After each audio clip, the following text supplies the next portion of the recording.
अस्सलाम वालेकुम my YouTube family. कैसे हैं आप सब लोग? उम्मीद है आप लोग खैरियत से होंगे। अल्लाह के फजल व करम से मैं ठीक ठाक हूँ। तो आए फिर सब मिल के खाते हैं ऑरेंज और इंजॉय करते हैं। ऑरेंज को खाया करें तो इसके छिलके ना उतार के फेंका करें, उसको खुश्क कर लिया करें। ये विटामिन सी का काम करते हैं। तो आपको किसी दिन मैं दिखाऊंगी कि मैं इनका क्या करती हूँ और सुनाएं आप लोग। बस मैंने आज के टॉपिक पे बात करनी थी कि माँ के बारे में, माँ बीमार क्यों नहीं होती। तो इसके बारे में मेरी तबीयत असल में अचानक से ख़राब हुई तो मुझे समझ आया कि जब हम छोटे थे तो हमारी माँ बीमार क्यों नहीं होती थी। तो हम समझते थे शायद माँ माँ बीमार ही नहीं होती, माँ को कुछ होता ही नहीं है। तो अब जब खुद माँ बने हैं तो समझ आया कि माँ बीमार क्यों नहीं होती थी। तो ऐसे है कि मैं बस ना आपसे बात करना चाहती थी। मैंने ये सालन बनाया था आलू अंडे का, सिंपल सा था। आप देखें मैं तो सिंपल से मसाले को, ज़्यादा मसाले भी मैंने इसमें इस्तेमाल नहीं किए थे। सब्ज़ी बनाने के बाद ना पहले मैं आटा गूंद के रख लेती हूँ और इसके बाद फिर सालन बनाती हूँ। इस तरह के मतलब सालन बन जाता है, फिर बाद में बंदा रोटी बना सकता है। तो मैंने ये सालन बनाया, सालन बना के खाया। खाना खाया तो आलू अंडे का ये सिंपल सा सालन था, इससे खाना खाया। खाना खाने के बाद अचानक से मेरे ना मैदे में दर्द शुरू हो गई। इतनी शदीद दर्द थी ना, इतनी शदीद दर्द, बस ना मैं लोट पोट होए जा रही थी।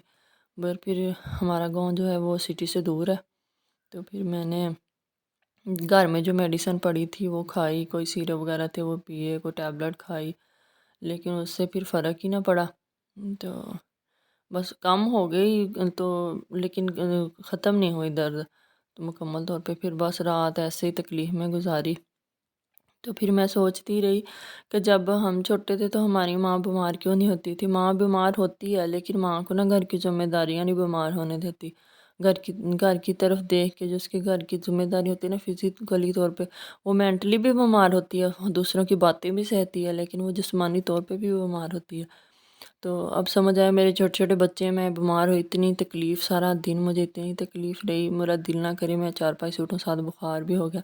लेकिन फिर भी उठ उठ के बच्चों के लिए खाना बनाया, अपने हस्बैंड के लिए खाना बनाया, घर का छोटा मोटा काम भी किया।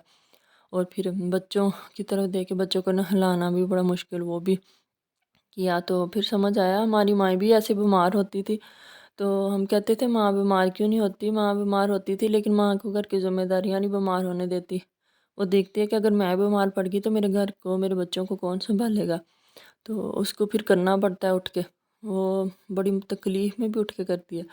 तो फिर समझ आया कि माँ तो बीमार होती थी लेकिन इसी तरह हमारी अम्मी बीमार हुई और हमें दुनिया से छोड़ के चली गई मेरी शादी से पहले ही। तो मैं, उनको कैंसर हुआ था, तो मैं आपको बताऊंगी किसी दिन अपने व्लॉग में वो कैसे उनको कैंसर हुआ, कैसे वो हमको छोड़ के चली गई। आप लोग सब मेरी अम्मी के लिए दुआ करना, उनकी मगफरत के लिए। तो इसी तरह है, बस फिर माँ बाप का जाना बड़ा तकलीफ़ देता है। अब समझ आया कि जब माँ चली जाती है ना, तो क्या क्या थी माँ, क्या हमारे लिए करती रही है। तो अब समझ में आया माँ के लिए। तो इसी के साथ फिर ये मुझे टैबलेट दी डॉक्टर ने, उन्होंने इंजेक्शन लगाया, ये कुछ मैदे की टैबलेट दी। तो इससे कुछ फ़र्क पड़ा, फिर आके कुछ मैं मुझे संभाला मैं अपने आप को। फिर खाने को तो कुछ दिल कर ही नहीं रहा था, बस हल्का फुल्का सा, कुछ भी खाने को दिल नहीं कर रहा था। फिर मैंने हल्का फुल्का सा खाया, कोई चाय बनाई, अपने हस्बैंड को दी चाय बना के, और ख़ुद भी फिर मैंने थोड़ी सी आधा कप चाय ली। क्योंकि खाना तो है, कुछ पेट में तो डालना है, कुछ पेट में डालेंगे तो बच्चों का भी ख्याल रखना है।